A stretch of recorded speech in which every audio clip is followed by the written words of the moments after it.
तो राजस्थान में जो परिवर्तन संकल्प यात्रा जो पिछले दिनों से चल रही है, आज वो भरतपुर जिले में नगर से शुरू होने वाली है। और इस यात्रा के पीछे जो मूल उद्देश्य है, राजस्थान के लोगों को एक निकम्मी और भ्रष्ट और अराजक सरकार से मुक्ति दिलाना। आज राजस्थान में चारों तरफ त्राही त्राही मची हुई है, हर वर्ग निराश है, मायूस है। कांग्रेस ने राजस्थान को अराजकता के माहौल में धकेल दिया। बहन बेटियों से लेकर साधु संतों तक कोई भी सुरक्षित नहीं है। आज राजस्थान अपराध में नंबर 1 है और खासतौर से महिलाओं के विरुद्ध अपराध में तो पिछले 4 साल से लगातार नंबर 1 पर चल। आज आदिवासी और दलितों की सरेआम हत्या कर दी जाती है, साधु संतों की सरेआम दिन दहाड़े हत्या कर दी जाती है। आज हमारे संतों को अवैध माइनिंग के लिए आत्मदाह करना पड़ता है।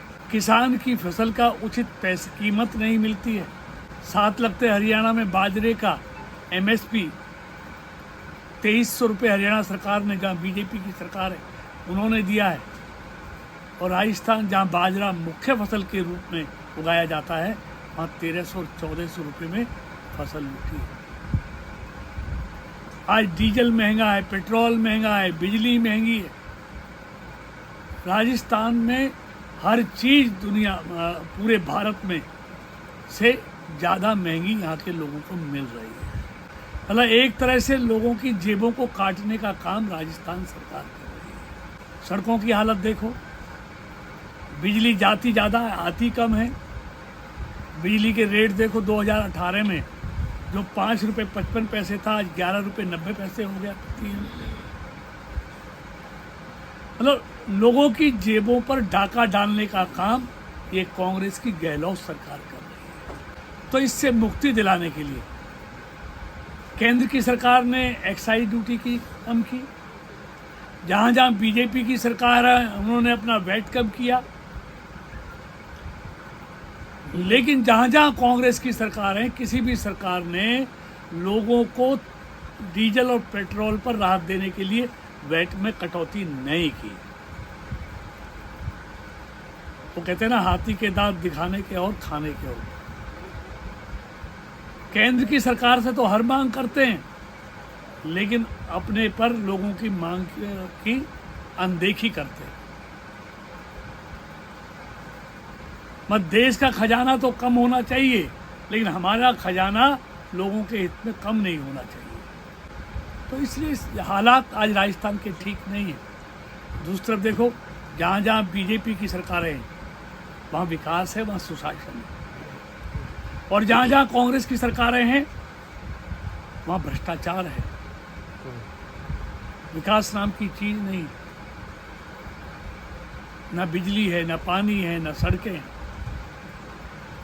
गो तस्करी ऑनलाइन आप देखिए, आज यहाँ देखिए भरतपुर और इसके आसपास के जिलों में गो तस्करी देखिए, साइबर क्राइम देखिए। सबसे ज़्यादा साइबर क्राइम आज आपके आसपास के राजस्थान के क्षेत्रों में मिलेगा। ये हब हो गया साइबर क्राइम। हर तरह का क्राइम आज राजस्थान में, जो बड़ा शांति प्रिय प्रदेश था, सीधे साधे लोगों का प्रदेश, आज उस प्रदेश में इन्होंने चारों तरफ ये हालात पैदा कर दिए कांग्रेस की। आज नौजवानों के भविष्य से खिलवाड़ हो रही है। 19 दफा यहाँ के पर्चे लीक हो गए। जिन नौजवानों को रोजगार समय से मिलना चाहिए था, उनको रोजगार नहीं मिल पाया इस निकम्मी गहलोत सरकार की वजह से। आज भ्रष्टाचार में नंबर 1 है, आज अपराध में नंबर 1 है, साइबर क्राइम में नंबर 1 है, आज महिलाओं के खिलाफ अपराध में नंबर 1 है। मतलब न किसान की चिंता है, न महिला की चिंता है, न आदिवासी की चिंता है। सरेआम दलितों की हत्या हो रही है। राजस्थान में कम क्या है? कम की अगर बात हर की जाए चीज ज्यादा है। जहाँ अपराध सबसे ज्यादा है, वहाँ किस चीज की कमी का आप उम्मीद कर सकते हैं? जैसे कि अभी कांग्रेस ने 500 रुपए में सिलेंडर देने की बात की है, चिरंजीवी योजना के माध्यम से फ्री इलाज की बात की है, तो क्या लगता है सर, कि अब की बार इससे जनता कमल को चुनेगी इसके सामने? देखिए, अब मोदी जी ने पूरे देश के 50 करोड़ लोगों को 5 लाख तक का मुफ्त में सालाना इलाज की व्यवस्था, दुनिया की सबसे बड़ी हेल्थ स्कीम मोदी सरकार आयुष्मान भारत करके लेके आई। और आपको मालूम है, अब तक 70,000 करोड़ रुपए का फायदा किसानों को, इन बीमार लोगों को के खातों में जा चुका है। करोड़ों लोग उस योजना का फायदा ले चुके हैं। ये सब वही मोदी जी की योजना है, यहाँ नाम दूसरा दे दिया है उसको। सर, वहीं विपक्ष का ये भी कहना है कि किसान, चाहे आज देख लीजिए सेंटर की सरकार के देखते हुए किसान भी सड़क पर है, बेटी बचाओ की बात करती है बीजेपी सरकार, वहाँ बेटियां भी सड़क पे हैं। मैं ओलंपिक कोई बहस कर ले, किसान की सबसे ज्यादा फसल का मूल्य बीजेपी की सरकार ने, केंद्र की सरकार ने दी। सबसे ज्यादा दुगनी खरीद मोदी जी की सरकार ने की, हर फसल की खरीद, उसकी कीमत सबसे ज्यादा दी। आप देखिए, किसान के लिए पहले क्या था, 50% खराबे पर फसल का मुआवजा दिया जाता था पिछले 50-60 साल से। मोदी जी की सरकार आई, उन्होंने कानून पास किया, उन्होंने कहा कि 50% नहीं, अगर 33% नुकसान भी होगा किसान की फसल का, तो तब भी उसको फसल खराबे का मुआवजा देना होगा। ये इतना बड़ा परिवर्तन किसने किया किसान के लिए? मोदी सरकार ने। आज MSP मोदी सरकार ने 1.5 गुना की सब। आज देखिए, ये 2013-14 में गेहूं का MSP क्या था? 1314 रुपये था। आज कितना है? आज 2500 रुपये से ज़्यादा। हर चीज़ की देखिए कितना पैसा बढ़ाया है, और पैसा नहीं बढ़ाया, खरीद भी की है, और फसल खराब हुई है तो उसका मुआवजा भी दिया। NRCP को लेकर जिस प्रकार मोदी सरकार काम कर रही है, अन्य राज्य भी उसमें कोई सहयोग नहीं कर रहे हैं उसको लेकर। देखिए, मोदी सरकार की बहुत योजनाओं का लाभ, जो किसान सम्मान निधि है, कितने साल तक राजस्थान सरकार ने उसकी सूची नहीं पहुंचाई। अरे उसमें किसका भला था? राजस्थान के किसानों का भला था। लेकिन राजस्थान के किसानों का भला गहलोत सरकार ने नहीं करना, इसलिए सूची नहीं दी। सालों तक यहाँ के लोग, किसानों के खाते में पैसा नहीं आया। आज मोदी सरकार एक बटन दबाती है, 11 करोड़ किसानों के खाते में हर 4 महीने के बाद 2000 रुपये आ जाते हैं। सर, जैसे 2023 में सरकार बनी बीजेपी की, 2018 में भरतपुर जिले की अगर खास बात की जाए तो यहाँ कहीं ना कहीं बीजेपी को हार का मुंह देखना पड़ा। क्या वजह मानते हैं, और इस परिवर्तन यात्रा से क्या बदलाव लगता है? आज लोग अपने आप को ठगा हुआ महसूस कर रहे हैं कि 2018 में कांग्रेस ने जो हमसे वादे किए थे, कर्ज माफी का वादा किया था 6% किसानों का कर्ज माफ हुआ है, बाकी ब्याज लग के उन पर बहुत ज़्यादा पैसा हो गया। तो जो वादे इन्होंने किए थे, उनमें कोई वादा इस कांग्रेस की गहलोत सरकार ने पूरा नहीं किया, लोगों को ठगने का काम किया। ये चुनाव में वादा करते हैं। देखा ना अपने शिकारी आएगा, जाल बिछाएगा, दाना डालेगा, और सीधा साधा आदमी फंस जाता है। तो ऐसे ये बहुत बड़े शिकारी हैं, ये चुनाव में तरह तरह का वादा करते हैं, और चुनाव खत्म होने के बाद कोई अपना वादा पूरा नहीं करते। और राजस्थान उदाहरण है किसानों के कर्ज माफी का, आज तक नहीं किया। तो किसान अपने आप को ठगा हुआ महसूस कर रहा है। तो 2018 में कांग्रेस ने लोक लुभावने वादे करके राजस्थान के भोले भाले लोगों को ठगने का काम किया।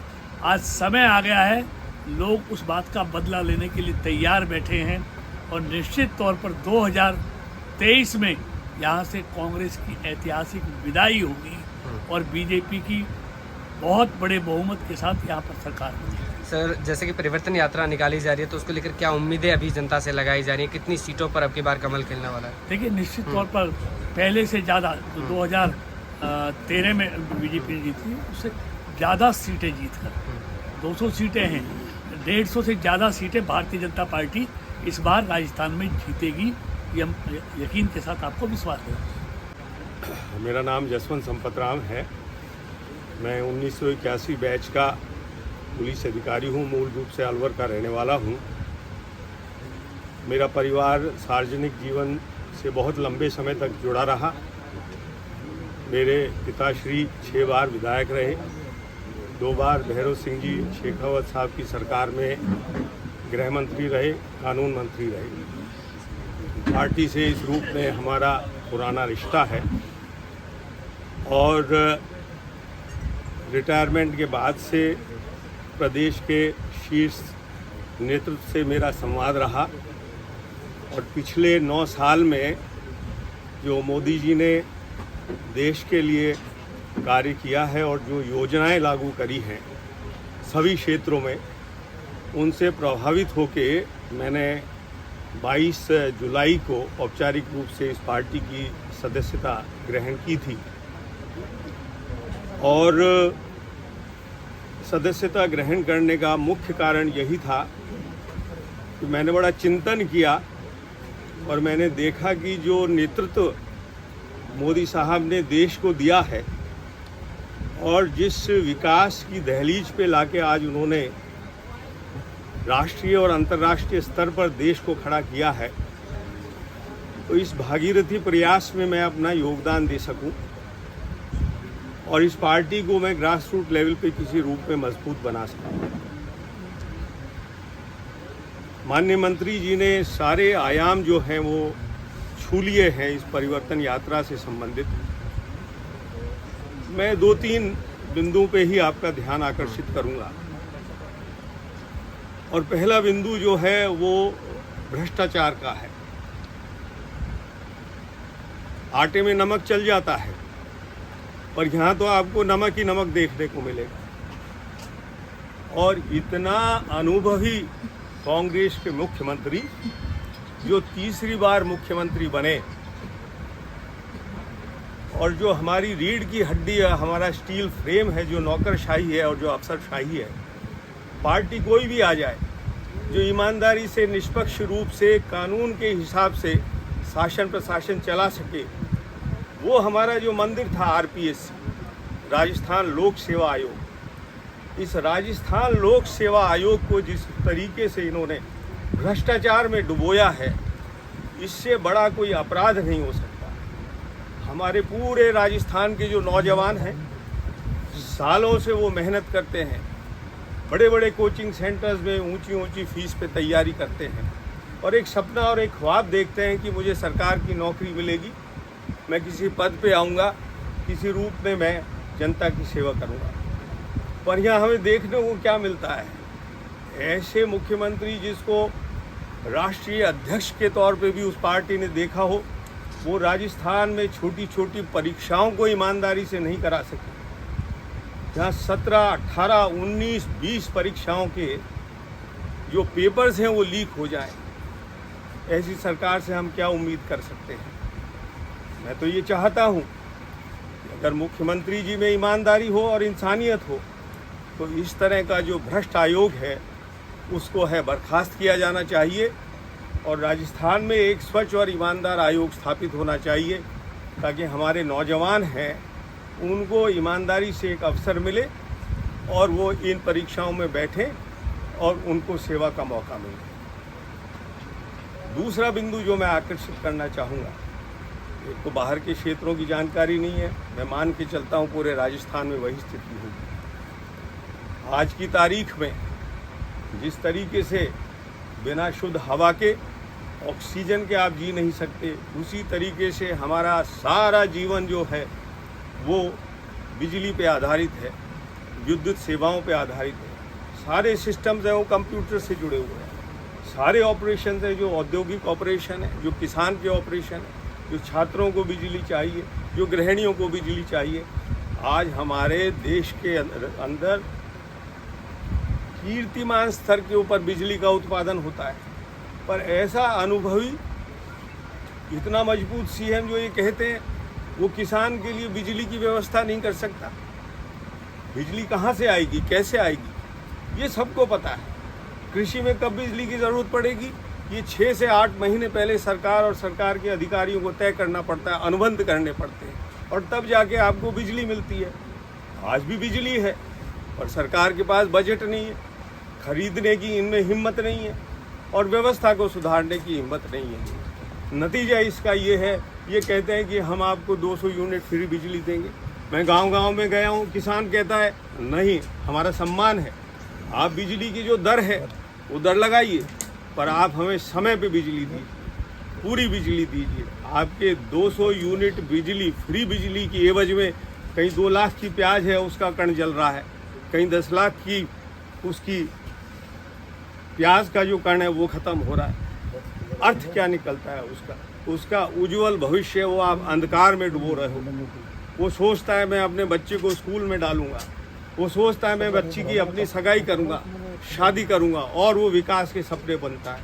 पर इन्होंने ऐसी व्यवस्था कर दी है कि उसका जीना दुश्वार हो गया है। छोटी बात लगती होगी, रात के टाइम में बिजली देते हैं, मच्छर काटते हैं, सामान्य वायरल फीवर हो जाए कोई बात नहीं, पर मेरी जानकारी में बड़े स्तर के ऊपर डेंगू फैल रहा है और डेंगू इतना खतरनाक है, प्लेटलेट्स नीचे आते हैं, मौत होती है। लोग गांव-गांव से मुझे आके बताते हैं रात को साहब वहाँ पे बिच्छू ने काट लिया, उस जगह है किसी सांप ने काट लिया, कोई व्यवस्था नहीं। तो इस किसान को कब तक किस तरीके से निचोड़ोगे? तो ये ऐसे 2-3 मसले हैं जो मैंने आपसे शेयर किए हैं, जो दिखाते हैं कि ये सरकार पूरी तरीके से फेल हो गई।